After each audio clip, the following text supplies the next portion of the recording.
அல்லாஹ், நீ அல்லாஹ்விற்கு மட்டும் கட்டுப்படு. வஅதீஉர் ரசூல், அல்லாஹ்வின் தூதருக்கு மட்டும் கட்டுப்படு. மனிதா, ஒருவேளை அல்லாஹ்விற்கும் அவன் தூதருக்கும் நீ கட்டுப்பட மறுத்தால் உன்னுடைய அமல்களை எல்லாம் நான் நாசமாக்கி விடுவேன். யாருக்குடா கட்டுப்படுகிறாய்? முன்னோர் என்கிறாய், பெரியார் என்கிறாய், அவுலியா என்கிறாய், சஹாபாக்கள் என்கிறாய், நபி தோழர்கள் என்கிறாய். அல்லாஹ்வின் மிக தெளிவான வசனம், நீ அல்லாஹ்விற்கு மட்டும் கட்டுப்படு, அல்லாஹ்வுடைய தூதருக்கு மட்டும் கட்டுப்படு. தலையில குல்லா, வாயில அல்லாஹ், செய்யறதெல்லாம் லஅனத்துல்லாஹ், சாபம் தர்ற செயல். இப்படி இருந்தால் உன் ஐவேளை தொழுகை ஏற்கப்படுமா? அல்லாஹ் ஸ்டேட்மென்ட் சொல்லுகிறான். சூரா முஹம்மது 33வது வசனத்திலே இறைவன் பேசுகிறான், உன் வாழ்க்கையிலே விளையாட்டிற்காக அலட்சியமாய் வாழாதே. நீ முஸ்லிம் என்று உன் வாழ்க்கையை அமைத்துக் கொண்டால் நீ யாருக்கு கட்டுப்பட வேண்டும்? அல்லாஹ்வை விடுத்து, அல்லாஹ்வின் தூதருடைய சொற்களை விடுத்து வேறு யாருக்காவது நீ கட்டுப்பட்டால் நீ தொழுது பிரயோஜனம் இல்லை, நீ நோன்பு நோற்று பிரயோஜனம் இல்லை, நீ ஜகாத் தர்மங்களை கொடுத்து பிரயோஜனம் இல்லை. அல்லாஹ் தெளிவாய் பிரகடனப்படுத்துகிறான். அஸ்ஸலாமு அலைக்கும் வரஹ்மத்துல்லாஹி வபரகாத்துஹு. எல்லாம் வல்ல ஏக இறைவனின் அடியார்கள்ல வஹி மட்டுமே மார்க்கம் என்கிற தலைப்பு தேர்வு செய்யப்பட்டிருக்கிறது. உலகத்தில் இறைவன் மனிதனை படைத்ததற்கு பிறகு மனிதனுக்கு உலகம் சார்ந்த ஏராளமான அறிவுகளையும் ஆற்றல்களையும் இறைவன் வழங்கியிருக்கிறான். இந்த அறிவின் மூலமாக எத்துணை பெரிய கண்டுபிடிப்புகள் கண்டுபிடிக்க முடியுமோ அவைகளையெல்லாம் தன்னுடைய அறிவினால், ஆற்றலினால் மனிதன் கண்டுபிடித்து கொண்டே இருக்கிறான். உலகம் அறிவின் உச்சத்திலே, அறிவியலின் பிரம்மாண்டமான சாதனை ஓட்டங்களிலே உலகம் பயணித்து கொண்டிருக்கிறது. இந்த அறிவை வைத்து நாளை மறுமையிலே மரணித்ததற்கு பிறகு நமக்கான மறுமை வாழ்க்கை ஒன்று இருக்கிறது என்று முஸ்லிம்களாகிய நாம் நம்புகிறோம். அந்த வாழ்க்கைக்கு மனிதனால் சுயமாக சிந்திக்கிற அறிவை வைத்து வெற்றி கண்டுபிடித்து விட முடியுமா? உலகத்திலே ஒரு பொருளை உருவாக்கலாம், ஒரு ஆய்வை செய்யலாம், அந்த ஆய்வின் முடிவு அவனுக்கு வெற்றி தரலாம். நான் சிந்தித்தேன், ஆய்வு செய்தேன், அதனால் இந்த பொருளை கண்டுபிடித்தேன் என்று அவன் பெருமையிலே பீற்றலாம். நாளை மறுமையிலே வெற்றி பெற வேண்டுமானால் அவனுக்கு சுயமாக யோசித்து சிந்தித்து ஒரு அறிவின் மூலமாக அவனால் வெற்றி பெற்றுவிட முடியுமா என்று கேட்டால் நிச்சயமாக அவனுக்கு வழங்கப்பட்டிருக்கிற குரு மதியினால் அந்த குரு மதியை வைத்து மறுமைக்கான வாழ்க்கையில் அவனால் வெற்றி பெற இயலாது. இந்த அடிப்படையை நாம் ஆழமாய் புரிய கடமைப்பட்டிருக்கிறோம். மரணத்திற்கு பிறகு ஒரு வாழ்க்கை இருப்பதாக முஸ்லிம்களாகிய நாம் அனைவரும் நம்புகிறோம். அந்த வாழ்க்கையில் மோட்சம் கிடைக்க வேண்டுமானால், வெற்றி கிடைக்க வேண்டுமானால், உலகத்திலே நீ ஒரு பொருளை கண்டுபிடித்து ஆய்வு செய்து அதன் மூலமாக வெற்றி பெறுவதை போன்று அந்த மறுமையிலே வெற்றி பெற்றுவிட முடியுமா? அப்படியெல்லாம் வெற்றி பெற்றுவிட முடியாது. அல்லாஹ் ஆதம் அலைஹிஸ்ஸலாம் அவர்களை படைக்கிறான். மறுமை, இம்மை இரண்டு வாழ்க்கையிலும் ஒரு முஸ்லிம் வெற்றி பெற வேண்டுமானால் என்ன செய்ய வேண்டும் என்பது குறித்து முதல் மனிதர் ஆதம் அலைஹிஸ்ஸலாம் அவர்களுக்கு இறைவன் பாடம் நடத்துகிறான். அற்புதமான பாடம். இந்த ஒற்றை செய்தி உலக அரங்கிற்கு ஒரு மிக முக்கியமான தகவலை பறைசாற்றுகிறது. ஆதம் அவருக்கு துணையாய் மனைவியை இறைவன் படைக்கிறான். இருவரும் ஜன்னாவிலே இருக்கிறார்கள். சில காரியங்களினால், செயல்பாடுகளினால் அந்த ஜன்னத்திலிருந்து இறக்கப்படுகிறார்கள். ஆதம் அலைஹிஸ்ஸலாம் அவர்களை இறைவன் படைத்ததற்கு பிறகு அவர்களுக்கு அல்லாஹ் அனைத்து பொருட்களின் பெயர்களையும் கற்றுக் கொடுக்கிறான். எல்லா பொருளுடைய பெயர். அந்த மைக் இருக்கிறது, இது மைக்குன்னு நமக்கு தெரியும். இந்த மைக்குக்குள்ள 1000 பார்ட்ஸ் இருக்கும். இந்த மைக்கை, இந்த ஸ்பீக்கரை சரி செய்பவர்களுக்கு கூட இதில் இருக்கிற பொருட்களின் பெயர் தெரியாது.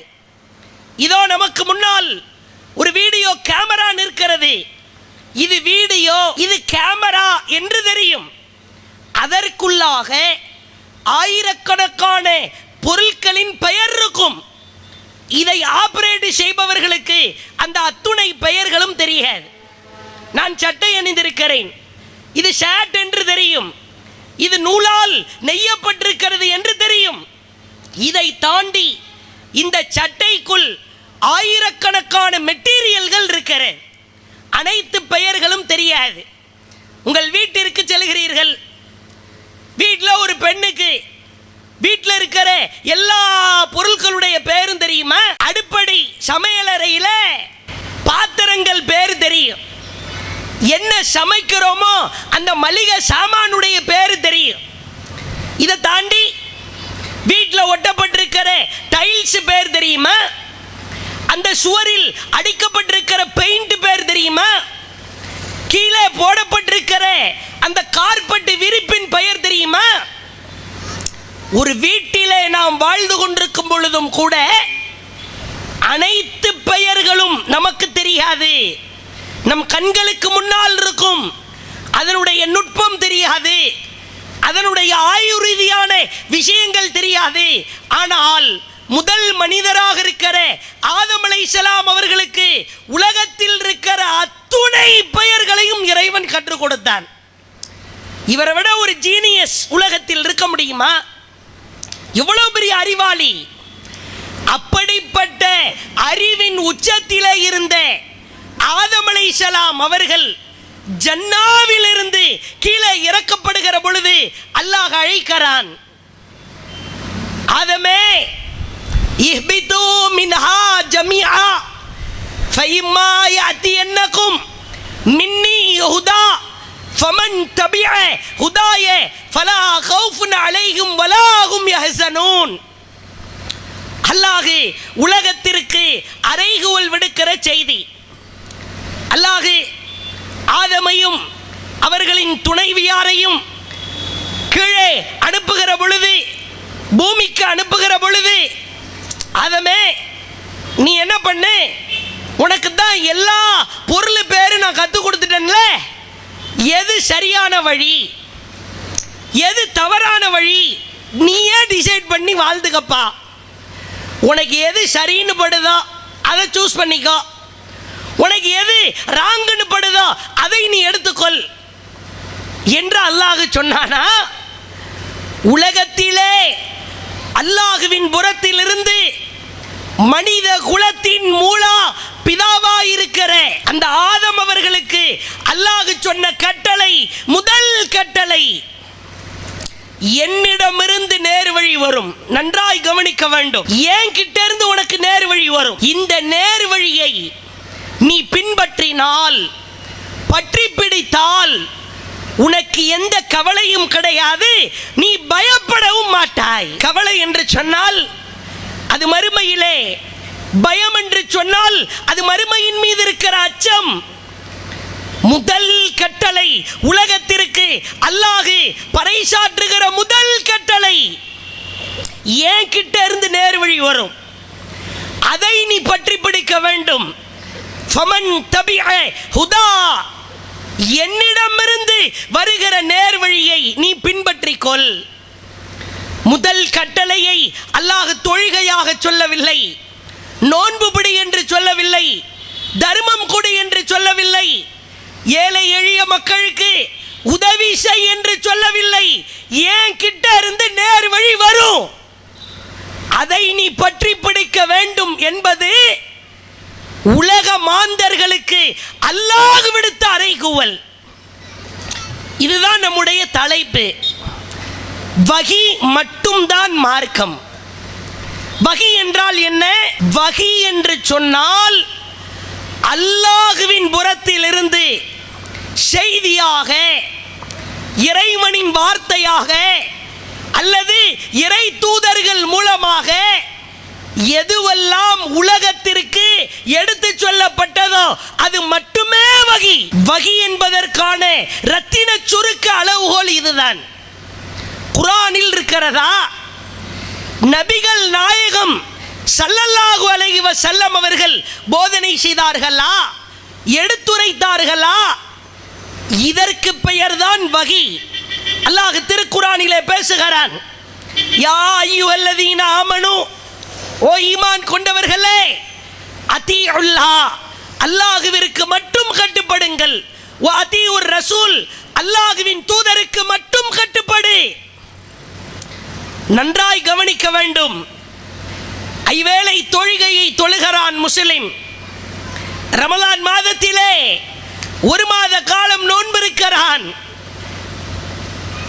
பேங்க் பேலன்ஸ்களிலே சேகரித்து வைக்க வேண்டிய பணம் தங்க பிஸ்கட்டுகளாய் நிலத்திலே போட வேண்டிய பணத்தை எல்லாம் ஒரு கூட்டம் சேகரித்து வைத்துக் கொண்டிருக்கிற பொழுது சம்பாதித்த பணத்தை தான தர்மம் செய்கிறான். இப்படியெல்லாம் அமல்களை செய்து கொண்டிருக்கிற முஸ்லிம்களை பார்த்து அல்லாஹ் பேசுகிறான், அதீஉல்லாஹ், நீ அல்லாஹ்விற்கு மட்டும் கட்டுப்படு, வ அதீஉர் ரசூல், அல்லாஹ்வின் தூதருக்கு மட்டும் கட்டுப்படு. மனிதா, ஒருவேளை அல்லாஹ்விற்கும் அவன் தூதருக்கும் நீ கட்டுப்பட மறுத்தால் உன்னுடைய அமல்களை எல்லாம் நான் நாசமாக்கி விடுவேன். யாருக்கு நான் கட்டுப்படுகிறாய்? முன்னோர் என்கிறாய், பெரியார் என்கிறாய், அவுலியா என்கிறாய், சஹாபாக்கள் என்கிறாய், நபித்தோழர்கள் என்கிறாய். அல்லாஹ்வின் மிக தெளிவான வசனம், நீ அல்லாஹ்விற்கு மட்டும் கட்டுப்படு, அல்லாஹ்வுடைய தூதருக்கு மட்டும் கட்டுப்படு. தலையில குல்லா, வாயில அல்லாஹ், செய்யறதெல்லாம் லஅனத்துல்லாஹ், சாபம் தர்ற செயல். இப்படி இருந்தால் உன் ஐவேளை தொழுகை ஏற்கப்படுமா?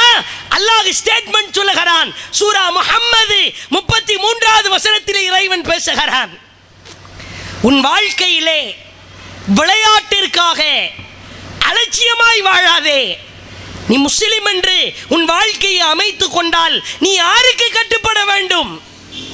அல்லாஹ்வை விடுத்து, அல்லாஹ்வின் தூதருடைய சொற்களை விடுத்து வேறு யாருக்காவது நீ கட்டுப்பட்டால் நீ தொழுது பிரயோஜனம் இல்லை, நீ நோன்பு நோற்று பிரயோஜனம் இல்லை, நீ ஜகாத்து தர்மங்களை கொடுத்து பிரயோஜனம் இல்லை. அல்லாஹ் தெளிவாய் பிரகடனப்படுத்துகிறான். அதே போன்று அல்லாஹ் தன் தூதரை சொல்லுகிறான், வ அன்ன ஹாதா சிராத்தி முஸ்தகீமா, நபியே நீங்கள் சொல்லுங்கள், நான் காட்டுகிற இந்த வழிதான் நேரான வழி. ஃபத்தபிஊஹு, நான் காட்டுகிற வழியை பின்பற்று மனிதா என்று நீ சொல். வலா தத்தபியு சுபுல, பலதரப்பட்ட வழிகளை நீ பின்பற்றாதே. அவ்வாறு முன்னோர், பெரியார், சஹாபி, நபித்தோழர் என்று நேற்றைக்கு, இன்றைக்கு, நாளைக்கு ஒவ்வொரு அமைப்பு, ஜமாத்து என்று ஆரம்பிக்கிற மக்களை பார்த்து உன் கண்கள் திரும்பினால் அல்லாஹ் சொல்லுகிறான், ஃபதஃபர்ரக பிகும் அன் சபீலி, அல்லாஹ்வின் பாதையை விட்டு உங்களை வழிபறல செய்து விடுவார்கள், தடுமாற செய்து விடுவார்கள். அல்லாஹ்வுடைய பாதை நேரான பாதை இருக்கிற பொழுது அதை தாண்டி பல பாதைகளை பின்பற்றாதே. தெளிவான பிரகடனம். இன்றைக்கு பாருங்கள், வகி மட்டுமே மார்க்கம். ஆனால் ஒரு கூட்டம் என்ன செய்கிறார்கள், என்ன பேசுகிறார்கள், எங்கள் முன்னோர்கள் என்ன காரியங்களை செய்தார்களோ, எந்த காரியங்களில் ஈடுபட்டார்களோ அவைகளை நாங்கள் பின்பற்றுவோம். நாங்கள் மார்க்கம்னு சில காரியத்தை செய்வதாக இருந்தால் எங்கள் முன்னோர்கள் செய்கிற காரியத்தை நாங்கள் செய்வோம். ஒவ்வொரு ஊர்லையும் தர்காக்கள் இருப்பதை பார்க்கிறோம். ஒவ்வொரு பகுதியிலும் அந்த தர்காக்களின் பெயரால் கந்தூரி, சந்தனக்கூடு, சோறு போடுகிற அவல நிலையை பார்க்கிறோம். தொண்டியில கூட சில தர்காக்களுக்கு பெயர் வைத்திருக்கிறார்கள், மோனகுரு மஸ்தான் அவுலியான்னு. அதே மாதிரி மலுங்கு சாஹிப் அவுலியா சாஹிப்னு ஒருத்தர் இருக்கிறார். இந்த மோனகுரு மஸ்தானுக்கு ஒரு நிக் நேம் ஒன்று இருக்குது, ஊமப்புல்லா அவுலியாவான். ரொம்ப நாளா பேச்சு வராம ரொம்ப சைலண்டா இருந்தார் ஆளு. சைலண்டா இருந்தவர் எப்படியா அவுலியாவா மாறுவாரு? இப்படி அவுலியாக்களின் பெயரால் பலதரப்பட்ட மார்க்க வரம்புகளை எல்லாம் மீறுகிற அவல நிலையை பார்க்கிறோம். அவுலியாக்களுக்காக கந்தூரி எடுக்கிறோம், கூடு எடுக்கிறோம், உருசு எடுக்கிறோம். அவர்களுக்காக உணவு பண்டங்களை மக்களுக்கு நேர்ச்சை செய்து போடுகிறோம். மார்க்கமா இது?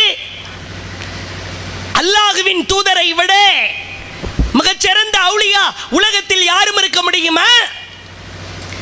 இந்த அவுலியாக்கள் என்று மோனகுரு மஸ்தானையும் மலுங்கு சாஹிப் அப்பாவையும் அவுலியான்னு சொல்றதுக்கு உனக்கு ரைட்ஸ் கொடுத்தது யார்?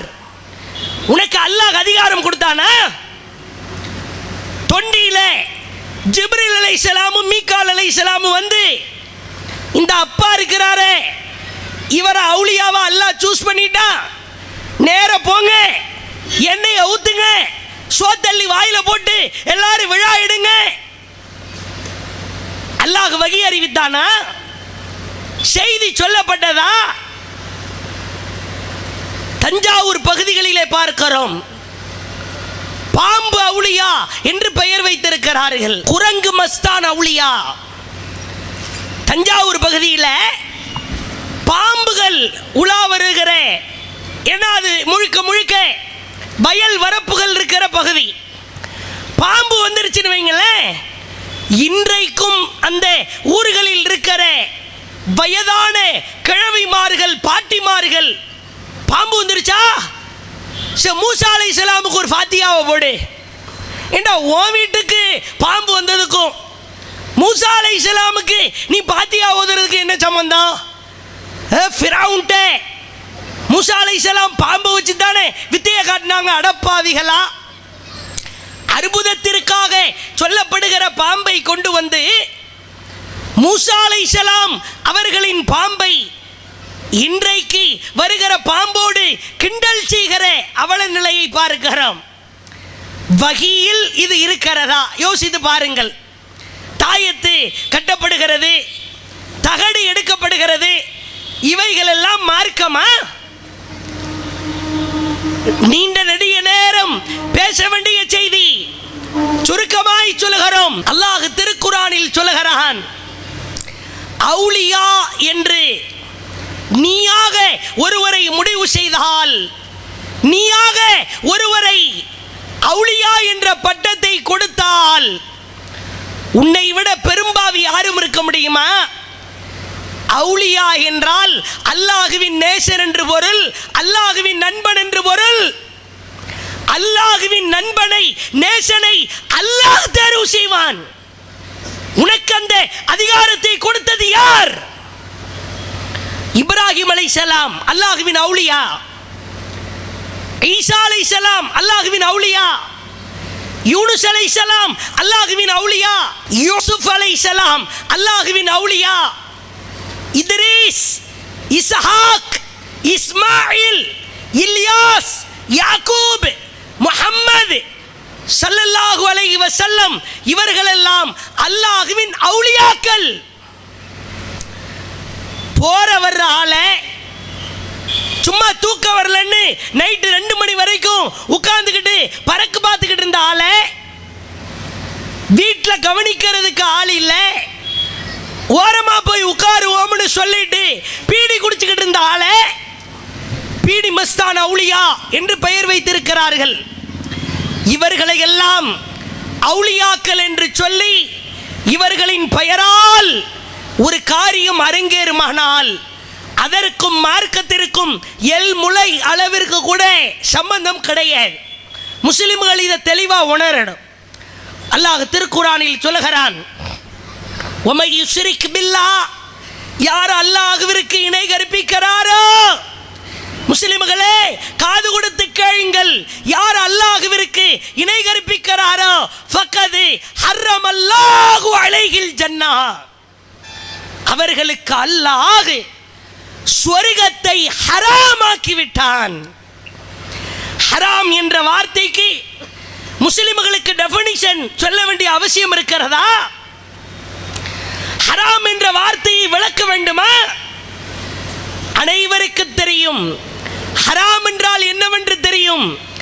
அல்லாஹ்விற்கு இணை கற்பித்தால் உனக்கு சொர்க்கம் ஹராம். இவ்வளவு பெரிய கொடூரமான செயல், சொர்க்கத்தை ஹராமாக்குகிற ஒரு காரியம் அவுலியா என்கிற பெயரால், கந்தூரி என்கிற பெயரால், சந்தனக்கூடு என்கிற பெயரால் போய் நிற்பது. இது முதல் விஷயம். இரண்டாவது, இறுதியா சில கூட்டத்தை பார்க்கிறோம். நாங்க அல்லாஹ்வையும் அல்லாஹ்வுடைய தூதரையும் நேசிப்போம். அதற்கு அடுத்ததா சஹாபாக்களை பின்பற்றுவோம்.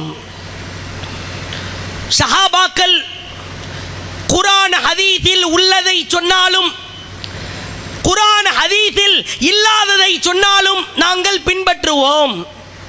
புதுசா ட்ரெண்டிங்ல பரவலா போய் கொண்டிருப்பது கேட்டா, இவர்களும் தௌஹீது தானே, இவர்களும் ஓரிரை கொள்கை தானே போதிக்கிறார்கள்.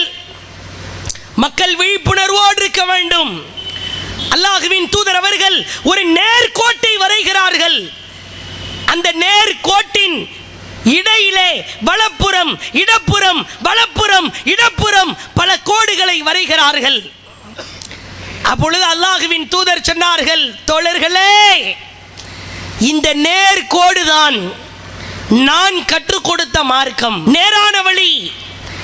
அந்த நேர்கோட்டில் அப்படி தொத்திக்கிட்டு வலப்புறமா இடப்புறமா நல்லவ மாதிரி சில கோடு உருவாகும். அந்த கோடும் நீ பெரிய கோடு நான் சின்ன கோடுன்னு அந்த கோட்டை ஏமாற்றுகிற வேலையை செய்யும். அல்லாஹ்வின் தூதர் சொன்னார்கள், அந்த வலப்புறம் இடப்புறம் இருக்கிற கோடு அது ஷைத்தானுடைய பாதை. ஷைத்தான் மனிதனை மயக்கி அவனுடைய சிந்தனையை மழுங்கடிக்க செய்கிற பாதை. சிம்பிளா ஒரே ஒரு கேள்வியை உங்கள் அனைவருக்கும் கேட்பதற்கு நாம் எடுத்து சொல்லுகிறோம். ஒரே ஒரு கேள்வியை கேளுங்க. குர்ஆன்ல அல்லாஹ்வின் வார்த்தையாகவோ ஹதீஸ்களில் அல்லாஹ்வின் தூதருடைய கூற்றாகவோ நபி தோழர்களை பின்பற்ற வேண்டும் என்று ஒரே ஒரு ஆதாரத்தை நீ காட்டு பார்க்கலாம். கேளுங்கள், ஒரு ஆதாரம், ஒரே ஒரு ப்ரூஃப். அல்லாஹ் சொன்னானா? இதை சொல்லுகிற பொழுது காட்டுத்தனமா கேவலமா நம் மீது அவதூறை பரப்புவார்கள். பாருங்கள், சஹாபாக்களை விமர்சிக்கிறார்கள், சஹாபாக்களை திட்டுகிறார்கள். அடே கூழ் முட்டைகளா, நாங்கள் சஹாபாக்களை திட்டவில்லை. சஹாபாக்களை திட்டுபவனை விட ஒரு அயோக்கிய ராஸ்கல் உலகத்தில் இருக்க முடியாது. சஹாபாக்களை திட்டிவிட முடியுமா? சஹாபாக்களை நேசிப்பது என்பது வேறு. அந்த சஹாபாக்கள் மனிதன் என்கிற அடிப்படையில் சில தவறுகளை செய்கிற பொழுது அந்த சஹாபாக்கள் செய்த விஷயத்தை எடுத்து சொன்னால் அது திட்டுவதா? புகாரி இமாம் கூட எழுதி வச்சிருக்கிறாங்க. இப்னு மஸ்ஊத் ரலியல்லாஹு அவர்கள் இந்த மசாயில் சட்டத்திலே அவர் தவறாய் புரிந்து கொண்டார். அப்படி தைரியம் இருந்தா சொல்லு பாப்போம். புகாரி இமாம் இப்னு மஸ்ஊதை திட்டிவிட்டார். சஹாபாக்கள் செய்த விஷயத்தை எடுத்து சொல்லி, சஹாபாக்களும் மனிதர்கள் தான், அவர்களிடத்திலும் சில புரிதல்களில் தவறுகள் வந்திருக்கிறது. ஆனால் அந்த சஹாபியின் கால் தூசு அளவிற்கு கூட நானோ என் ஜமாத்தோ வரமாட்டோம். ஒரே ஒரு கேள்விதான். நபி தோழர்கள் அவர்கள் சிறப்பிற்குரியவர்கள். கண்ணியம் பொருந்தியவர்கள்.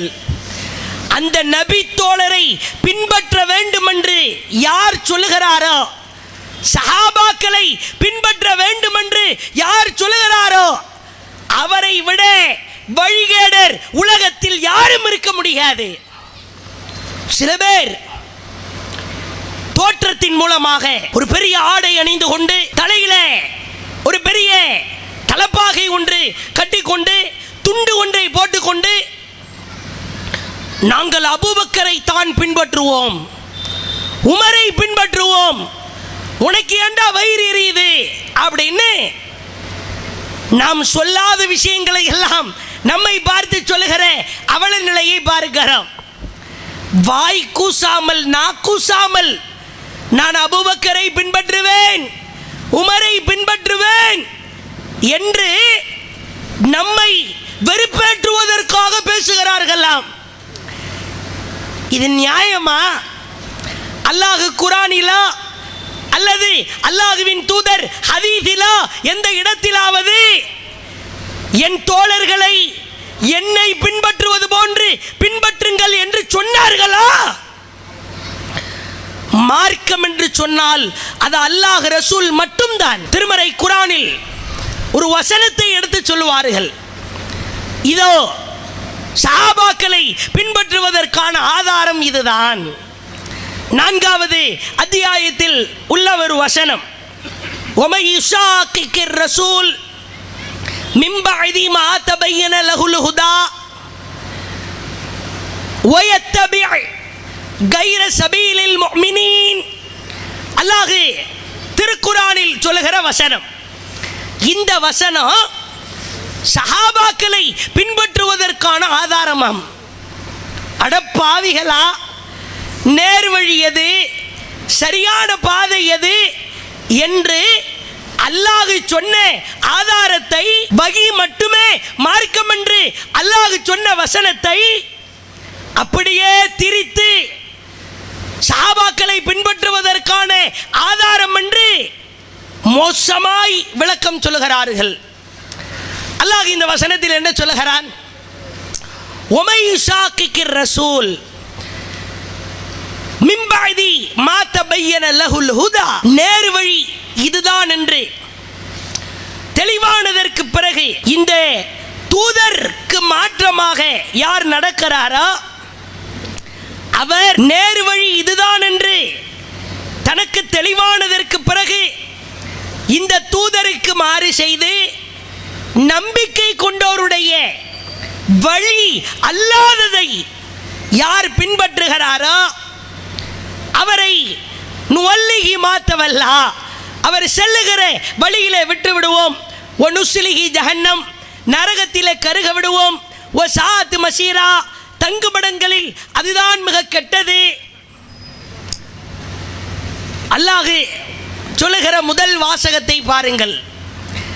நேர்வழி இதுதான் என்று தெளிவானதற்கு பிறகு, நேர்வழி தெளிவாயிருச்சு, இந்த தூதருக்கு யார் மாறு செய்கிறாரோ, அல்லாஹ் சொன்ன வழியாக இருக்கிற இந்த தூதருக்கு யார் மாறு செய்கிறாரோ, وَيَتَّبِعْ غَيْرَ سَبِيلِ الْمُؤْمِنِينَ, முஃமின்களின் வழி அல்லாததை யார் பின்பற்றுகிறாரோ, அல்லாஹ் வரிசையாய் அடுக்குகிறான். நேர்வழி இதுதான் இந்த தூதருக்கு நான் சொல்லிட்டேன். இந்த தூதர் முஃமின்களுக்கு சொல்லிவிட்டார். பிறகு அதற்கு மாற்றமான வழியை நீ தேடாதே. பாருங்கள், இதுதான் சஹாபாக்களை பின்பற்றுவதற்கு ஆதாரம். இதில் எங்க ஆதாரம் இருக்கிறது? கைர சபீலில் முஃமினீன். சபீலில் முஃமினீன் என்றால் சஹாபாக்களா, நபி தோழர்களா? எத்தனை நபி தோழர்கள்? சபீலில் முஃமினீன் என்றால் அது சஹாபாக்கள் தான் என்று அல்லாஹ்வுடைய தூதர் சொன்னதாக ஒரு ஆதாரத்தை காட்ட முடியுமா? அல்லாஹ் தெளிவாய் சொல்லுகிறான். இன்ன நிச்சயமாக நேர்வழி என்பது ஹுவல்லாஹி ஹுவல் ஹுதா, அது அல்லாஹ்வின் வழிதான். நேர்வழினாலே அல்லாஹ்வுடைய வழிதானப்பா. சஹாபாக்கள் தனி வழியை உருவாக்கிவிட முடியுமா? இறுதியாய் ஒன்றை சொல்கிறேன். சஹாபாக்கள் அவர்கள் நல்லவர்கள், சிறந்தவர்கள், சொர்க்கத்திற்கு நன்மாராயம் சொல்லப்பட்டவர்கள். இந்த சஹாபாக்களை பின்பற்ற வேண்டும் என்று குர்ஆனிலா ஹதீஸிலா ஒரு ஆதாரம் கூட இல்லை. வளைத்து திரித்து மனமுரண்டாய் அவர்கள் சொல்லுகிற விளக்கம் அது நபித்தோழர்களை பின்பற்றுவதற்கான ஆதாரத்திற்கான ஒரு அளவுகோல் இல்லை. இறுதியாய் சொல்லுகிறோம், சஹாபாக்கள் அவர்களை விமர்சனம் செய்வதற்காக அல்ல, அவர்கள் மனிதர்கள் என்கிற காரணத்தினால் அவர்கள் புரிதலில் சில தவறுகள் இருந்திருக்கிறது. அத்தஹியாத்து துஆ எல்லாருக்கும் தெரியும்.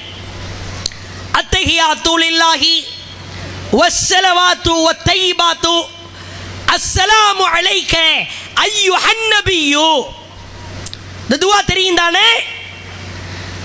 சஹாபாக்களை பின்பற்ற வேண்டும் என்று சொல்பவர்களே, நபி தோழர்கள் மார்க்கத்தின் ஆதாரம் என்று மடைமாற்றம் செய்கிற சகோதரர்களே, உங்களிடத்தில் ஒரே ஒரு கேள்விதான். நீ அத்தஹியாத்திலே என்ன துஆவை ஓதுவாய்?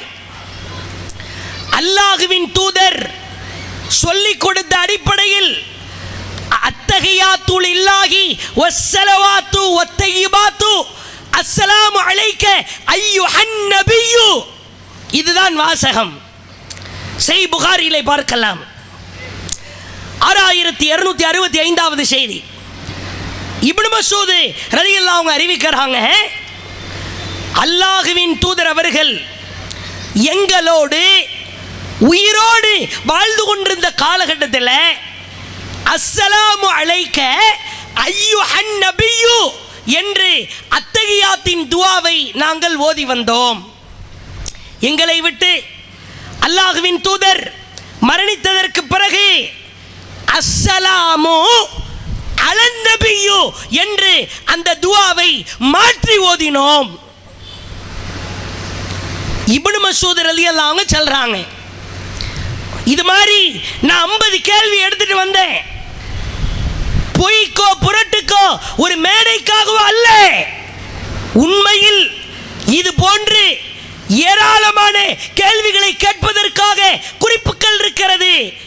இந்த ஒரே ஒரு கேள்விக்கு நீங்கள் பதில் சொல்லுங்கள். அல்லாஹ்வின் தூதர் அத்தஹியாத்து துஆவுல அஸ்ஸலாமு அலைக அய்யுஹன் நபியு என்று கற்றுக் கொடுத்தார்கள். இப்னு மஸ்ஊத் சொல்லுகிறார், அஸ்ஸலாமு அலன் நபி என்று நாங்கள் மாற்றி ஓதுவோம் என்று சொல்லுகிறார். ரெண்டுவே அல்லாஹ்வின் தூதரின் பாதை, இப்னு மஸ்ஊதின் பாதை. யார் பாதையை தேர்வு செய்வாய்? சஹாபாக்களை பின்பற்ற வேண்டும் என்று சொல்பவர்களே சொல்லுங்கள், அத்தஹியாத்து துஆவை மாற்றி ஓதுவீர்களா? இதுதான் அடிப்படை. மார்க்கம் என்று சொன்னால், இஸ்லாம் என்றால், வஹி என்றால் அது அல்லாஹ்வும் அவனுடைய தூதரும் கற்றுக் கொடுத்தது மட்டும்தான். தர்காவின் மூலமாகவோ, முன்னோர்களின் மூலமாகவோ, பெரியார்களின் மூலமாகவோ, ஏன் நபி தோழர்கள் சஹாபாக்கள் மூலமாக கூட பல பிரிவுகள், பல அமைப்புகள், பல கூட்டங்கள், பல தகவல்கள் ஊருக்குள்ளே உலகத்திலே பரப்பப்படும். தாய்மார்களே கவனத்தோடு இருங்கள், சகோதரர்களே எச்சரிக்கை உணர்வோடு இருங்கள். உங்களிடத்தில் நாங்கள் நபி தோழர்களை பின்பற்ற வேண்டும் என்ற கொள்கையிலிருந்து வருகிறோம் என்று கேட்டால் ஒரே ஒரு கேள்வி மட்டும் கேளுங்க. நபி தோழர்களை பின்பற்றணும்னு அல்லாஹ் சொன்னானா? அல்லாஹ்வுடைய தூதர் சொன்னாங்களா? இல்லைன்னா உன் கொள்கையை கூட்டிட்டு ஓடிடு. எனக்கு ஒன்று ப்ரூஃப் காட்டு. சஹாபாக்களை பின்பற்றணும்னு அல்லாஹ் சொன்னா, அல்லாஹ்வுடைய தூதர் சொன்னாங்கன்னு ஆதாரத்தை காட்டு. இல்லையா அஸ்ஸலாமு அலைக்கும் என்கிட்ட பேசாத, போய்கிட்டே இரு. அப்படின்னு சொல்ல வேண்டியது நம்முடைய பொறுப்பு. குழப்பங்கள் ஏற்படுகிற பொழுது அந்த குழப்பத்தை கிரகித்து கொண்டு கவனமாய் எச்சரிக்கை உணர்வோடு இருக்க வேண்டிய சூழலிலே இருக்கிறோம். அல்லாஹ்வின் உதவியால் வாழ்கிற பொழுதும் மரணிக்கிற தருவாயிலும் உயிர் மூச்சு இருக்கிற காலகட்டம் வரைக்கும் வகி மட்டுமே நேர்வழி, அது அல்லாத வழி வழிகேடு என்று கூறி வாய்ப்பளித்ததற்கு ஜஸாக்குமுல்லாஹ் கைரா. வாஹிர் தஅவானா அல்ஹம்துலில்லாஹி ரப்பில் ஆலமீன். அஸ்ஸலாமு அலைக்கும் வரஹ்மத்துல்லாஹி வபரகாத்துஹு.